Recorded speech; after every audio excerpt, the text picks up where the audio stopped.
say thanks to everyone for joining us today. We're super excited. I'm especially excited because somebody from the audience just came up and reminded me it is exactly 117 days until Halo 4 launches on election day.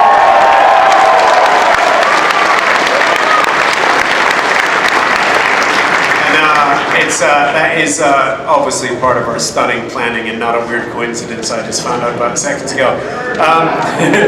We are here today to talk about Halo fiction. Now we're obviously going to talk about Halo 4 and Forward Unto Dawn, that triathlon program. But really we're here to talk about a continuum of fiction that started in 2001 with the launch of Halo CE and continues to this day. And story is something that we've taken more and more and more seriously as the years and the games have gone by. And it's something that we're especially excited about with Halo 4 and with Forward Unto Dawn, which are the two things that we're really going to talk to you guys about today. But like I said, it is a continuum. It's a big universe, it's a deep universe, it has rich and stable foundations, and we're building on those, and we're grateful for the ones that have been built before we got here, and we're going to do our best to make sure the stories we tell from this point out are as good and as exciting and as deep and rich as we can possibly make them. So I'm going to start off with some introductions. We have a bunch of very, very handsome men on this panel today. It is a sausage party, I'm sorry about that. But starting with our lead sausage to my left. This is a new guy to the Halo universe. This is Armando Trisi. He is our narrative director.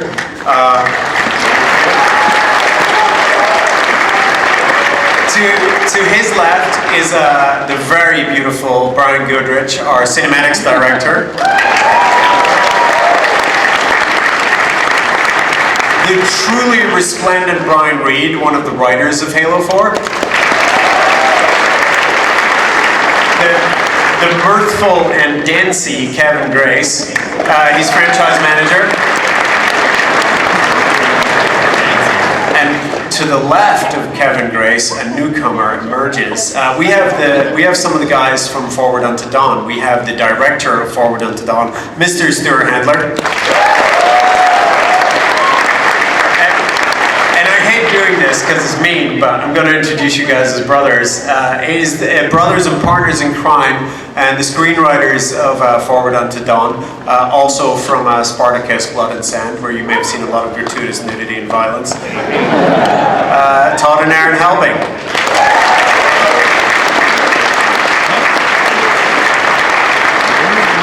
So we have a bunch of stuff to talk about today and a few interesting things to show you, but we're going to come back to Forward Unto Dawn later, and we're going to have the world exclusive premiere of the Forward Unto Dawn trailer later on this panel. I'm kind of filling air because people are still filing in. They look really attractive people filing in as well, so I feel like I owe them something.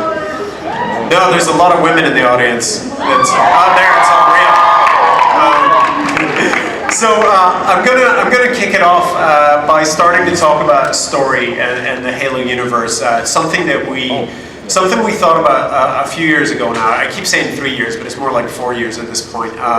We kind of started to take over the Halo franchise. Bungie passed us the reins and said, go for it. And we said, there's a few things we want to do. And the number one thing that we want to do is make sure that every story we tell in the Halo universe from this point out, whether it's a novel, whether it's a live-action digital series, whether it's a brand new way to play cooperative multiplayer, whether it's the campaign and the cinematics itself, everything is going to count, and everything is going to be connected. And I want to hand it over to Kevin Grace, who's our franchise manager. He works with me on the franchise team, and he makes sure that all of these pegs fit in the appropriately shaped holes. So Kevin, I'm going to kick it off to you. Tell us how much planning actually went into building the story in Halo, and a lot. No, Frank's right, is that since we started 343, I shouldn't say we because I came on shortly afterwards, when 343 got started and Bonnie and Frank talked about that, making sure that all the stories counted, everything fits in the universe, everything was meaningful, and hopefully connected to the other pieces and made the other pieces better. It started off, and I think literally it was just really Frank and Frank's brain, which is impressive, but it's a big universe for one brain to cover. And in the time Since we started in 343, we now have 7 people whose time is spent entirely keeping track of all the details in this big, crazy, interesting, made-up universe, and making sure that all the bits and pieces work together. And maybe most importantly for me and for my team is that we work well with all of the partners that we bring on board to create stories. And some of those partners are internal, are the nice gentlemen to my right. The internal team working on Halo 4, our publishing team working on things like Halo Combat Evolved Anniversary last year. And then we've got external partners as well, and authors like Greg Barrett, Karen Travis, comic books that we do with Marvel, and then the dreamy fellas to my left as well, is that all these people that we bring in who are really, really, really good at doing what they do, we need to provide them with the kind of the note of consistency, so that the stories that they're creating can fit and feed into everything that everybody else is both simultaneously creating and has been making for the last 10 years. So it's quite a juggling act. It's a really cool job. And we're very lucky to have such a big universe and have great people, frankly, like all of you, who've stuck with it for as long as it's been around. And we try to keep things interesting and not get yelled at in the forums too much. Yeah. That sounds incredibly complicated and baroque. So do I have to understand all this stuff to appreciate the Halo universe? I do go on.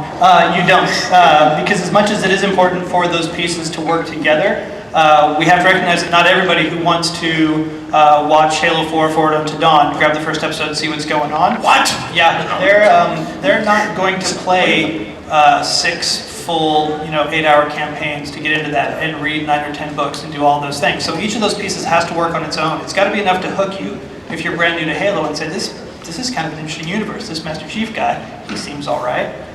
What else has he gotten up to? And then if you like that, and if we get you interested, then there's all these other pieces that you can get into at whatever pace works best for you. So while we try to make them all work together, they all have to stand on their own individually. That doesn't really make things easier, but again, it's a pretty cool challenge. So, we talked about starting to build the foundations, and that was something that my general manager, Bonnie Ross, kicked my butt about a few years ago. And one of the big ticket items that we started to sort of craft the universe around was the novels, and they're a big piece of the universe. We have Thursday War coming out in October, and we have the final piece of the Greg Bear trilogy coming out in January, which is called Silentium. How do the books actually play? Greg Bear might be here. I have to be careful. How do the books actually play into the universe, and what do they do, and how much of that do I need to understand to get into Halo 4? You don't have to understand, frankly, any of it to get into Halo 4. You can have not ever met the very nice Greg Bear and jump right into it and be just fine. But if you do get into those books, and if you've been following the rest of the universe, there are things that Greg explains, ideas about Forerunner caste and Forerunner philosophy and the Forerunner power, the history and really the basis, the fundamentals of the Halo universe, the core mystery of the Forerunners. He's taking us there, and so we're literally with them right now at a very pivotal point, at the point at which we're getting ready. The Flood is attacking. Armando's messing up his mic. It's so Greg is really getting us up to speed with that most important moment in time for the Forerunners. At the same time that Karen Travis, in her books, coming up in the Thursday War, is really setting the modern day political stage for the universe. A lot's happened since the end of Halo 3, which is the last kind of most recent event we've officially got in the universe, especially for Chief. So the universe is not sitting around waiting for somebody to find Master Chief. There's lots of people, lots of critters, lots of fighting, and lots of developments happening. That if you know about them, it makes a lot of the lines and the moments and the characters in Halo 4 more interesting, and you kind of understand a little bit more about them. But again, if you don't have that, they're still pretty awesome dudes and ladies. I would agree with that. It is review time for Kevin this year. So,